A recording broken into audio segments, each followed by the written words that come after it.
वसीम रिजवी पर सीबीआई लखनऊ की anti corruption branch ने 2 एफआईआर दर्ज की हैं। शिया वक्फ बोर्ड की इमलाक की खरीदो फरोख्त में गड़बड़ी का मामला है। वसीम रिजवी पर बदनवानी के कई मामलात दर्ज हैं।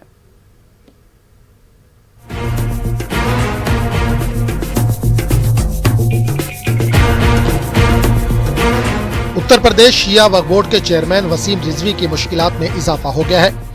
इनके खिलाफ 2 एफआईआर दर्ज हुई हैं। कानपुर मामले की एफआईआर लखनऊ में दर्ज हुई है। इलाहाबाद में इमामबाड़ा मिर्जा गुलाम हैदर को मिसमार करने के मामले में भी एफआईआर दर्ज की गई है। आपको बता दें कि 11 अक्टूबर 2019 को रियासती हुकूमत ने सीबीआई की जांच की सिफारिश की थी। मौलाना कल्बे जवाद समेत कई मुस्लिम तंजीमों ने वसीम रिजवी की गिरफ्तारी का मुतालबा किया था। उत्तर प्रदेश के रियासती वजीर मोहसिन रजा का कहना है कि हमारी हुकूमत बदउनवानी को किसी भी कीमत पर बर्दाश्त नहीं करेगी और इसी का नतीजा है कि हुकूमत लगातार कार्रवाई कर रही है। इन्होंने कहा कि वसीम रिजवी ही नहीं, कई लोग हैं जो पर्दे के पीछे हैं, वो भी इस जांच के बाद बेनकाब होंगे। भ्रष्टाचार हुआ था तो भ्रष्टाचार की एक प्रकाष्ठा थी दोनों वक्फ बोर्डों में उत्तर प्रदेश के, तो इसलिए इसको लेकर सीबीआई की मांग लगातार उठती रही। पिछली सरकारों ने तुष्टीकरण की राजनीति के चलते उसको नहीं दिया। हमारी सरकार का स्टैंड साफ था कि हम लोगों को न्याय दिलाएंगे और जो लोग भी दोषी हैं उनको जेल भेजने का काम करेंगे और जिन लोगों के साथ अन्याय हुआ है उनको न्याय दिलाने का काम करेंगे। वसीम रिजवी पर एफआईआर दर्ज होने के बाद रद्द-ए-अमल का सिलसिला भी जारी है। कांग्रेस ने कहा कि बकरे की मां आखिर कब तक खैर मनाएगी। वहीं समाजवादी पार्टी ने इस खुर्द-बुर्द पर मौजूदा हुकूमत को भी तनकीद का निशाना बनाया। बकरे की मां आखिर कब तक खैर मनाती? वसीम रिजवी के खिलाफ तो एफआईआर होनी थी। उसकी चोरी, उसके झूठ, उसके भ्रष्टाचार के खिलाफ जांच तो होनी ही थी। अब सीबीआई ने एफआईआर की है, अब उन्हें कानून के सम्मुख प्रस्तुत होना होगा। उन्हें भारतीय जनता पार्टी की गई चाटुकारिता भी नहीं बचा पा रही है। ये जब भारतीय जनता पार्टी उत्तर प्रदेश की सरकार में आई थी तो कहती थी हम उत्तर प्रदेश को भ्रष्टाचार मुक्त करेंगे, यहाँ ट्रांसपेरेंसी लेके आएंगे। अरे मेरे प्रभु, मेरे भैया, गुरु, भारतीय जनता पार्टी आपको हो गए 4 साल यहाँ सरकार चलाते हुए, लेकिन आपने एफआईआर क्यों नहीं की? क्यों नहीं इसके पहले कार्रवाई की? किस बात का इंतजार कर रहे थे? अब तो चली चलाई का बेला है, 2022 में आप चले जाएंगे, तो आप ये मार्केटिंग इवेंट वाली एफआईआर कर रहे हैं। कमाल है। यह समाज के लिए चिंता का विषय, उत्तर प्रदेश के लिए चिंता का विषय है कि भारतीय जनता पार्टी भ्रष्टाचार खत्म नहीं करना चाहती है, सिर्फ माहौल बनाना चाहती है। अभी तो ये शुरुआत है और 2 एफआईआर हुई हैं, लेकिन हमको लगता है कि अभी 10 से 12 एफआईआर 2-4-5 दिन के अंदर और हो जाएंगी और मजीद जो एफआईआर है वो भी होती रहेंगी। इस मामले में जो इसके और जो तमाम तरह के केसेस थे जिसमें ये अरेस्ट और सब चीजें ले लेता था कोर्ट को और सबको गुमराह करके, अब वो भी इसका मामला खत्म हो जाएगा और बहुत जल्दी ही ये जेल की सलाखों में पीछे। वसीम रिजवी के खिलाफ 11 अक्टूबर 2019 को रियासती हुकूमत ने सीबीआई की जांच की सिफारिश की थी। मौलाना कल्बे जवाद समेत कई मुस्लिम तंजीमों ने वसीम रिजवी की गिरफ्तारी का मुतालबा किया था। वसीम रिजवी पर यह भी इल्जाम है कि वो जांच और गिरफ्तारी से बचने के लिए हुकूमत की तारीफ करते रहे, मगर अब ताज़ा एफआईआर ने इनकी मुश्किलात में इजाफा कर दिया है।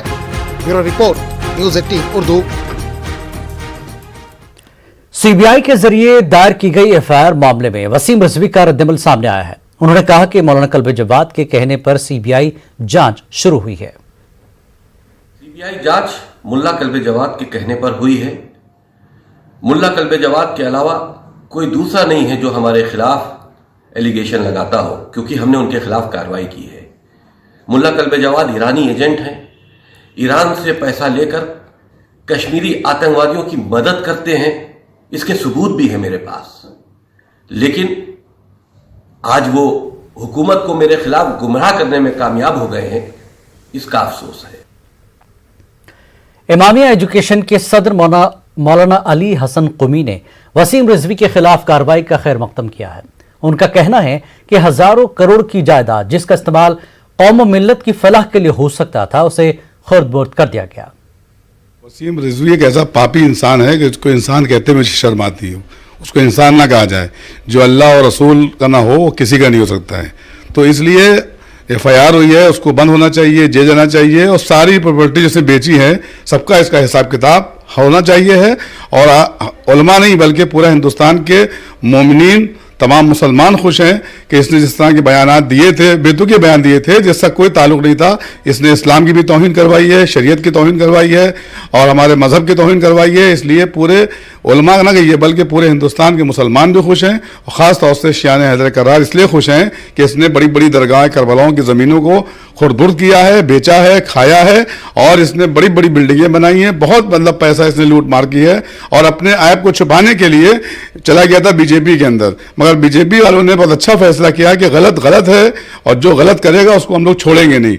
ये मैं इस बात पे बीजेपी गवर्नमेंट की तारीफ करूंगा, खासतौर योगी जी के भी और अमित शाह जी को, कि उसको उसके खिलाफ सीबीआई जांच की भी मांग की गई है और हो गया और एफआईआर भी हुई है। काबिल तारीफ है और बहुत जल्दी सजा मिले, जिस तरह से और लोगों को सजा मिले वैसे इसको सजा मिलना चाहिए। इस पूरे मामले पर हमारे लखनऊ नुमाइंदे तारिक कमर ने मौलाना सैफ अब्बास से खास बातचीत की, आइए देखते हैं। वसीम रिजवी के खिलाफ एफआईआर होने के बाद मुख्तलिफ शोबा हयात के लोगों ने जिस अंदाज से इजहार ख्याल किया है उससे ऐसा महसूस होता है कि तमाम लोग इस कार्रवाई के बाद राहत की सांस ले रहे हैं। इस वक्त हमारे साथ मारूफ आलिम दीन मौलाना सैफ अब्बास साहब मौजूद हैं। आइए उनसे जान लेते हैं। सैफ अब्बास साहब ने भी बहुत आवाज़ें उठाई हैं वक्फ इमलाक के तहफ़्फ़ुज़ के बाब में, तहरीकात के बाब में।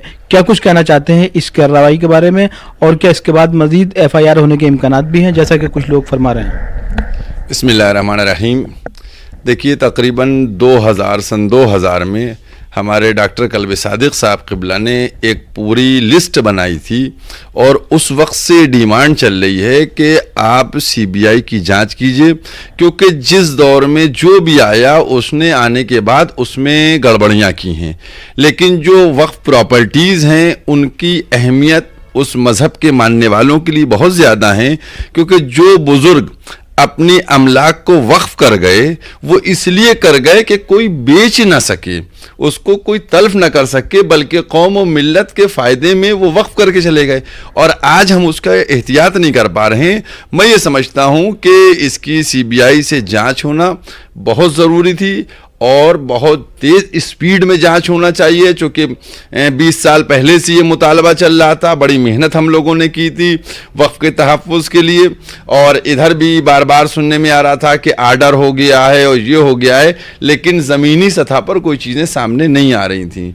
मैं समझता हूँ कि इसकी कार्रवाई होकर रिज़ल्ट हमारे सामने आना चाहिए और पूरी फहरिस्त दी गई है सीबीआई को। कल्बे सादिक साहब ने तकरीबन 40-50 औकाफ की, पूरे वक्फ गायब हो गए। एक कार्रवाई है जो चेयरमैन के खिलाफ की जा रही है, लेकिन अंदेशा यह है कुछ बहुत अहम नाम समाज के आ सकते हैं, मुख्तलिफ शोबों के कुछ अहम नाम आ सकते हैं। क्या कुछ फरमाना चाहेंगे? देखिए, मैं तो ये जानता हूँ कि एक टारगेट हो जैसे कि 20-25 साल का और उसके अंदर से जब निकाला जाएगा तो एक नहीं दसियों लोग सामने आएंगे कि जिन्होंने वक्फ को नुकसान पहुंचाया है। इसमें 10-20 लोग सामने आएंगे, इसमें बड़े बड़े लोग सामने आ जाएंगे, क्योंकि वक्फ को नुकसान तो पहुंचाया जा रहा है।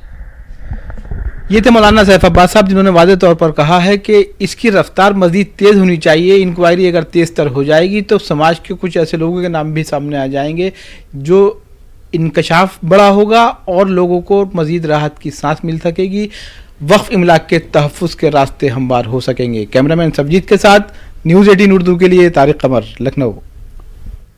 केरल के सहाफ़ी सिद्दीक कप्पन की जमानत के लिए अदालती कार्रवाई की राह हमवार हो गई है। सुप्रीम कोर्ट ने आज यूपी हुकूमत का बयान रिकॉर्ड किया, जिसमें हुकूमत ने कहा कि वकील की सिद्दीक कप्पन से मुलाकात पर कोई एतराज़ नहीं। अब वकील कपिल सिब्बल जेल में सिद्दीक कप्पन से मुलाकात कर सकेंगे। आपको बता दें कि सिद्दीक कप्पन को यूएपीए के तहत यूपी पुलिस ने 6 अक्टूबर को गिरफ्तार कर लिया था।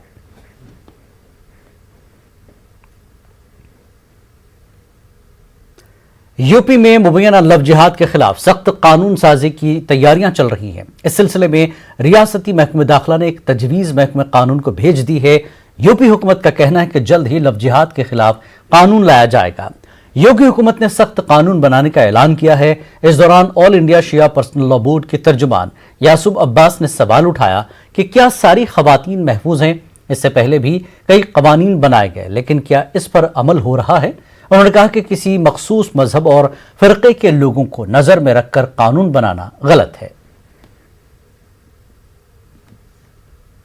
लव जिहाद को लेकर जो सरकार कानून बना रही है, ठीक है, कानून बनना चाहिए, जरूर बनना चाहिए। पहले जितने कानून बन चुके हैं उसके ऊपर अमल दरामद क्यों नहीं हो रहा है?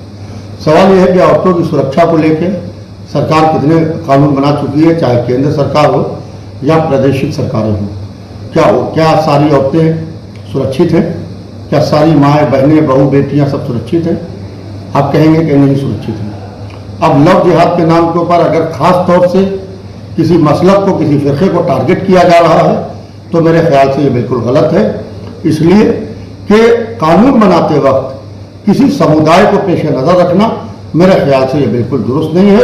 एक बार सरकार को सरसरे गौर करना चाहिए। अगर कोई मुजरिम है तो उसे सजा जरूर मिलना चाहिए। कानपुर का मशहूर बिक्रो मामला सुर्खियों में रहा है।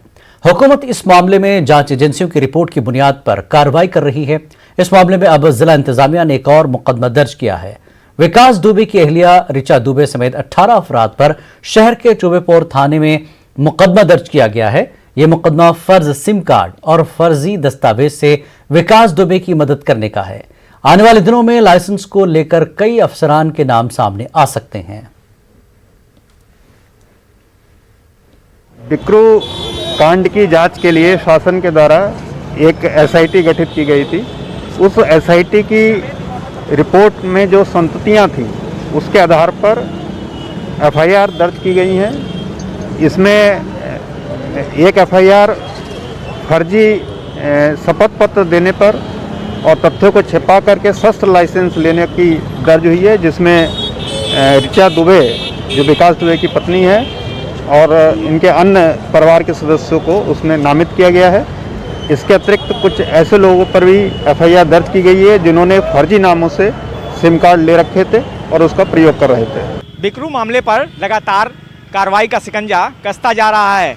अब विकास दुबे की पत्नी ऋचा दुबे पर भी मुकदमा दर्ज हो गया है। साथ ही 18 ऐसे लोगों पर मुकदमा दर्ज हुआ है जिन्होंने फर्जी सिम लेकर और अवैध असला जो कि फर्जी लाइसेंस और फर्जी दस्तावेजों के आधार पर रखे हुए थे, उन पर भी मुकदमा दर्ज किया गया है। आने वाले दिनों में और भी मुकदमे दर्ज हो सकते हैं क्योंकि इन मामलों में कई अफसर के नाम भी सामने आ रहे हैं। कानपुर से संदीप सविता, न्यूज़ 18 उर्दू। छठ पूजा पर भी कोरोना का असर दिख रहा है। लखनऊ में पूजा की तमाम तर तैयारियां मुकम्मल कर ली गई हैं, लेकिन हर साल जो रौनक हुआ करती थी इस बार देखने को नहीं मिल रही है।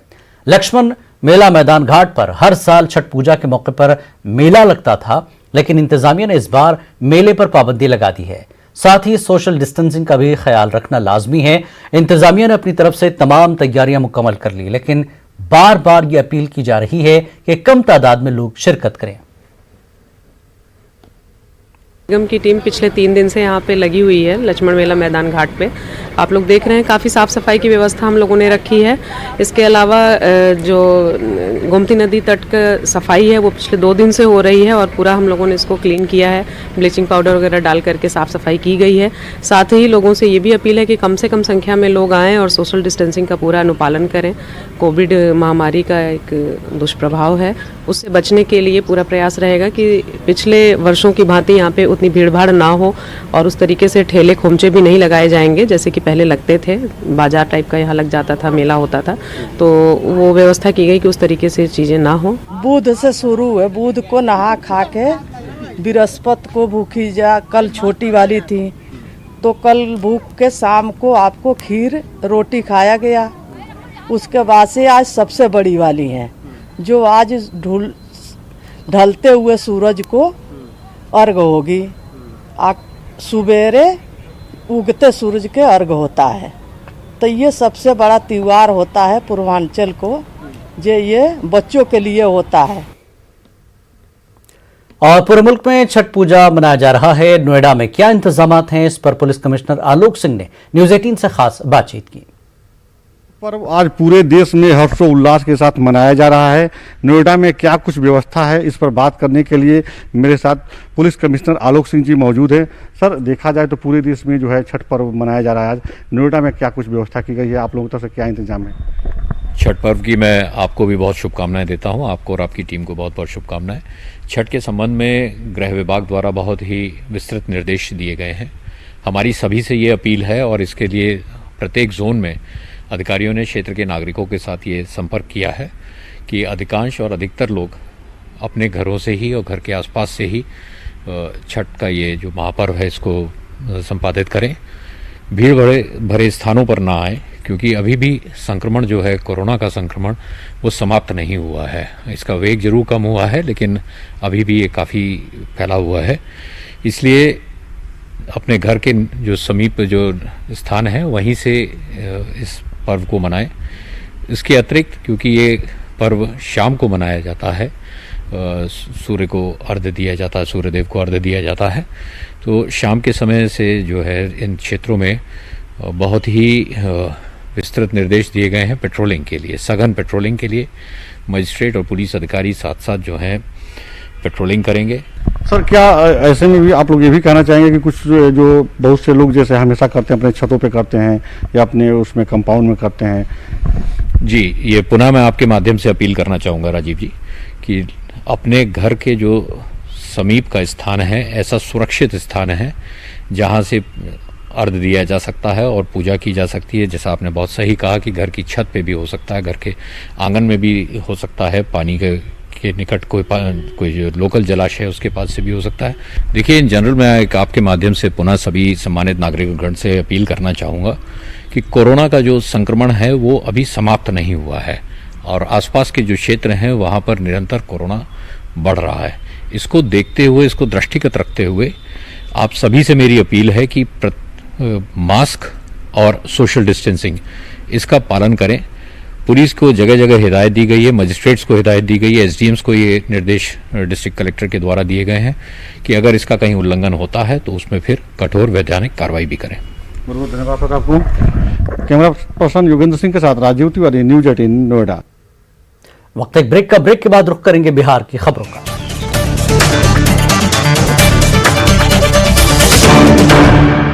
इस न्यूज हेडलाइंस के प्रायोजक पेट सफा आयुर्वेदिक जूस। पेट सफा, हर रोग दफा।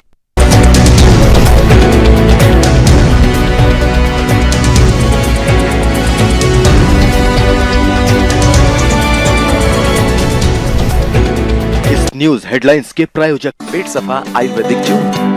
पेट सफा, हर रोग दफा। चले सर, शॉट रेडी है। एक मिनट तैयार हो अंदर से। हर सुबह सिर्फ नींद से उठाता है, पर जगाता है क्या? मुल्क की हर खबर पर रहेगी हमारी नजर, इसलिए हम लेकर आए हैं आज की ताजा खबर। सुबह के 9 बज चुके हैं। ताजा खबरों की शुरुआत करेंगे, लेकिन सबसे पहले नजर हेडलाइंस पर। तो अब सिर्फ उठिए नहीं, जागिए। मुल्क के हर कोने में फैला है जहरीली वबा का कहर, लेकिन हर वक्त हर पल मुस्तैदी से निभाते हैं हम अपनी जिम्मेदारी, ताकि मिले आपको हर शहर की हर खबर। देखिए खास बात इंडिया न्यूज 18 उर्दू पर।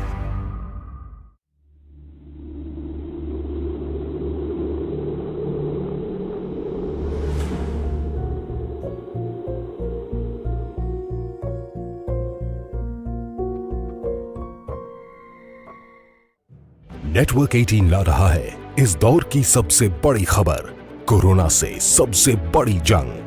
1200 रिपोर्टर, 20 चैनल और 15 भाषाएं। हम बाहर निकलते हैं ताकि आप घर पर रह सकें। 55 करोड़ दर्शकों के भरोसे का शुक्रिया। नेटवर्क 18 ग्रुप, भारत का सबसे बड़ा मीडिया नेटवर्क।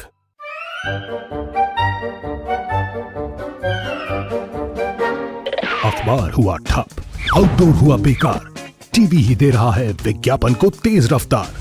करोड़ों दर्शकों तक न्यूज 18 पहुंचाएगा आपका ऐड। न्यूज 18 की टीम दमदार बनाएगी आपका ऐड शानदार। जल्दी कीजिए, कहीं छूट न जाए ये सुनहरा मौका। हमें मेल करके उठा लीजिए बड़ा फायदा। ये स्पेशल ऑफर है अगले 15 दिनों तक। साथ ही मिलेगा हमारी वेबसाइट पर प्रमोशन। आज ही मेल करें adsales@nw18.com पर। न्यूज 18 इंडिया, आपका पसंदीदा नेशनल न्यूज चैनल, उपलब्ध है टाटा स्काई के चैनल नंबर 519 और एयरटेल के चैनल नंबर 318 पर। कोरोना की हर खबर देखते रहिए न्यूज 18 इंडिया पर। भैया राम राम नमस्कार। ना जाना कुछ बता रहे हैं, कुछ चेता रहे हैं। आपने लॉकडाउन के दौरान देखा कि हम क्या कर रहे हैं। कोरोना काल में लोग एक दूसरे को समझा रहे हैं, बड़े बड़े लोग वीडियो बना रहे हैं।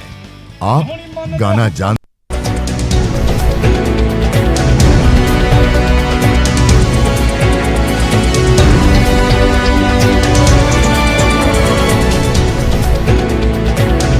इस न्यूज हेडलाइंस के प्रायोजक पेट सफा आयुर्वेदिक जून। पेट सफा हर रोग दफा।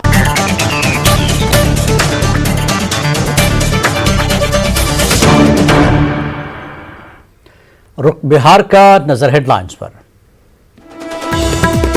वैशाली के चांदपुर रसूलपुर गांव में लड़की को जिंदा जलाने के मामले में 2 मुलजमीन की गिरफ्तारी, बकाया की तलाश जारी। एक पुलिस अफसर को भी किया गया मौत। रियासत भर में अकीदत का त्यौहार छठ की धूम। कल तुलू होते सूरज को अर्घ्य देने के साथ खत्म होगा छठ।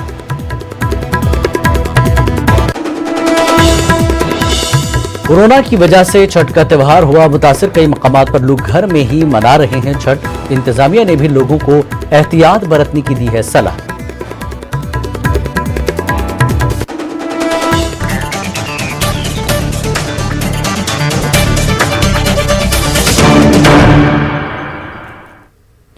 बिहार के हाजीपुर में अक़लियती तबके की एक लड़की को जिंदा जलाने के मामले में अब तक 2 मुलजमीन की गिरफ्तारी हुई है।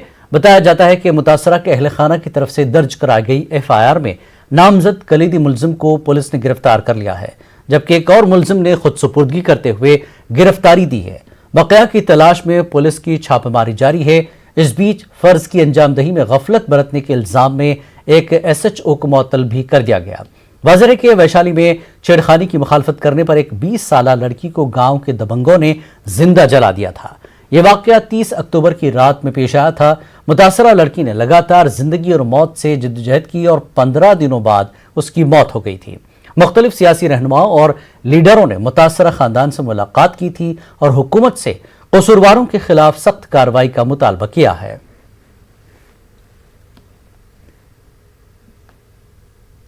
अकीदत के त्यौहार छठ को लेकर लोग भक्ति में डूबे हुए हैं, लेकिन कोरोना की वजह से जिला इंतजामिया भी लोगों से मुसलसल गुजारिश कर रही है कि लोग अपने घरों में ही छठ का एहतमाम करें।